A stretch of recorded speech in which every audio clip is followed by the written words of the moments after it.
Eh bien, bonjour à toutes et à tous, c'est Météo37, j'espère que vous allez bien, en tout cas moi ça va super. Et aujourd'hui on se retrouve pour cette nouvelle vidéo où nous allons voir la situation à suivre, notamment pour cette fin de semaine qui va être très intéressante, notamment donc sur le nord et le sud-ouest. On va voir tout ça de toute façon. Donc tout d'abord, comme je vous l'avais vu dans ma dernière vidéo, on devait avoir un épisode neigeux cette nuit, finalement qui n'aura pas lieu. Les modèles ont complètement changé, et finalement ne voit plus rien. Donc voilà, on devrait pas avoir de neige, on devrait avoir de la neige sous des averses, exclusivement au niveau du Massif central et peut-être sur les Alpes. Voilà, c'est tout. Mais par contre, demain, on pourrait avoir de bons cumuls de neige qui tomberaient sur le nord-est, et notamment en partant des Ardennes, en allant jusqu'au Haut-Rhin, au Bas-Rhin, voilà, et aux Vosges. On pourrait vraiment avoir de bons cumuls. Attention derrière, au niveau des Ardennes, de la Moselle, de la Meurthe-et-Moselle, ça pourrait être remplacé par de la pluie derrière. Mais par contre, au niveau du Haut-Rhin et du Bas-Rhin, on devrait par contre avoir de la neige qui pourrait être un petit peu plus tenace, qui pourrait tomber un petit peu plus longtemps à cause de cet air froid situé sur l'Europe centrale et qui influence le nord-est. Donc voilà, une petite situation quand même à surveiller donc sur ces régions du nord-est avec des cumuls qui parfois pourraient quand même être importants. Donc, on a cette dépression, c'est à cause d'elle que le nord-est sera influencé. Elle va nous apporter des précipitations sur le nord-est et donc, avec le contact à cet air froid, eh bien, ça va donner normalement de la neige sur le nord-est. Mais attention, restez bien, je vous montre les centres d'action. Après, je vous montre GFS 025 au niveau des précipitations sur le nord-est. Donc voilà. Ensuite, accalmie, passage dans un flux d'ouest, donc retour de la douceur à partir de jeudi. Même à partir de mercredi, notamment sur les régions de l'ouest, du sud-ouest, on voit à partir de mercredi, on passe vraiment dans un flux d'ouest, d'abord dans un flux de sud-ouest, non, quoique ce sera toujours un flux d'ouest en fait. Donc on sera dans un flux d'ouest, donc forcément de l'air doux qui revient, mais on a une nouvelle perturbation qui arrive dès samedi et qui pourrait nous apporter un bon coup de vent, notamment dans le sud-ouest. Regardez. Tac, les isobars bien resserrés parce que cette dépression est quand même un peu creuse, on va pas se mentir, 985 hectopascales, donc on pourrait avoir un coup de vent sur le sud-ouest, même une tempête. Là c'est des vents presque tempétueux qui souffleront dans le sud-ouest, donc va falloir surveiller la situation samedi dans le sud-ouest qui pourrait être très intéressante. On voit vraiment ces isobars très resserré et encore heureusement que le creusement n'est pas à 980 quand elle arrive parce que ça pourrait être encore plus fort. On voit que elle perd un peu de sa puissance cette dépression, mais quand même en arrivant donc au niveau du sud-ouest, elle donnera quand même des vents tempétueux. À mon avis ce sera une tempête avec des vents qui pourraient dépasser les 130 km/h sur les côtes. Mais attention, pour l'instant je ne suis pas sûr, c'est pour ça que je ne sais pas, je dis coup de vent ou tempête. Pour mon avis, ce serait une tempête si ça reste comme ça, bien évidemment. Ce serait une tempête, des vents qui pourraient dépasser les 130 km/h sur les côtes. Donc, va vraiment falloir surveiller cette situation pour samedi dans le sud-ouest. Ensuite, passage dans un flux plus nordique, donc forcément de l'air froid qui va s'engouffrer sur le pays au passage de cette dépression, donc il va vraiment falloir surveiller la situation. Et pourquoi ça devient intéressant? Parce qu'on a donc cet air froid qui s'incruste et qui va donc nous donner des gelées normalement dans la nuit de samedi à dimanche sur pas mal de régions, notamment de la moitié nord de la France. Et ensuite on a une dépression, vous la voyez ici, elle est située au niveau de l'ouest des îles britanniques, elle arrive sur l'Irlande, etc. Et on voit qu'elle va tout simplement nous influencer dans la journée de dimanche. Voilà, elle se rapproche et elle va donc nous apporter des précipitations qui vont arriver par la Bretagne, par le nord-ouest, et au contact du froid sur notre pays, parce que oui, on aura d'un air froid sur notre pays, eh bien, elle pourrait donner de la neige à l'avant. Un petit peu comme tous les épisodes neigeux qu'on a eu depuis le début de l'hiver.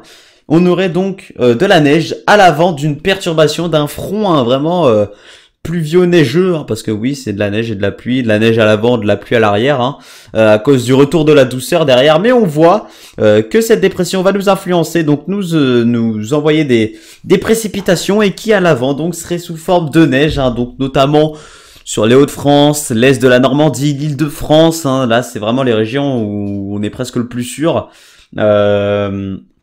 peut-être un petit peu plus dans la matinée, peut-être vers les pays de la Loire, peut-être voire même jusqu'à la Bretagne. On verra bien, hein, jusqu'au centre-ouest même peut-être. Mais en tout cas, on peut être sûr peut-être, hein, on peut être sûr presque que les Hauts-de-France, l'Île-de-France, le centre-Val de Loire, le nord en tout cas du centre-Val de Loire serait touché hein, normalement par de la neige à l'avant de ce front. Donc va vraiment falloir surveiller la situation. Hein. Et ensuite, bah, ça se décalerait au nord-est où là ça donnerait vraiment de la neige hein, jusqu'en plaine. Donc ensuite retour de la douceur hein, malheureusement on passe dans un flux d'ouest hein, totalement orienté à l'ouest on le voit et donc bah on aurait après le passage de cette perturbation de l'air doux hein, qui viendrait sur notre pays. Ensuite bah je vais pas trop m'avancer hein, parce qu'on ne sait pas trop ce qui va se passer, mais voilà ensuite donc on passerait peut-être dans un flux d'ouest doux qui nous apporterait donc des températures élevées. Je vais aller voir sur GFS 025 donc pour vous montrer un petit peu déjà ce qui va se passer sur le nord-ouest, hein, le nord-est, excusez-moi. Donc d'abord, on le voit, hein, donc on a ce régime d'averses qui se met en place et donc des averses qui pourraient se former, voire qui pourraient être des pluies verglaçantes hein, sur le massif central. Et on voit ça commence ici au niveau presque des Ardennes. Hein, c'est plus de l'Aisne ici que ça commencera. Cette neige hein, sous une petite perturbation donc, et vous le voyez hein, en partant des Ardennes jusqu'à la Moselle, la Meurthe-et-Moselle, on voit jusqu'au Rhin, au Bas-Rhin, et bien on aura des cumuls de neige qui localement pourraient être importants, hein, mais qui derrière seraient remplacés par la pluie. Vous le voyez hein, d'abord donc sur les Ardennes, au niveau des Ardennes, hein, où ça pourrait même de la pluie verglaçante. Entre la neige et la pluie, bah on aurait des pluies verglaçantes, hein, on le voit. Hein. Entre les deux, c'est vraiment des pluies verglaçantes, c'est une limite, hein, on voit. Les pluies verglaçantes, c'est vraiment la limite. Et on voit donc, comme je vous le disais, au niveau du Bas-Rhin, du Haut-Rhin, qu'on aura des cumuls qui vont vraiment être un petit peu plus importants parce que ça va durer un petit peu plus longtemps sur ces deux départements, vous le voyez. Hein. Le Haut-Rhin et le Bas-Rhin seront vraiment les départements les plus touchés normalement. Hein, et donc, on pourrait avoir de la neige qui pourrait tenir. Hein. Ça commencerait donc dans la nuit de mercredi sur les Ardennes et puis ensuite ça se décalerait hein, au niveau des plaines d'Alsace.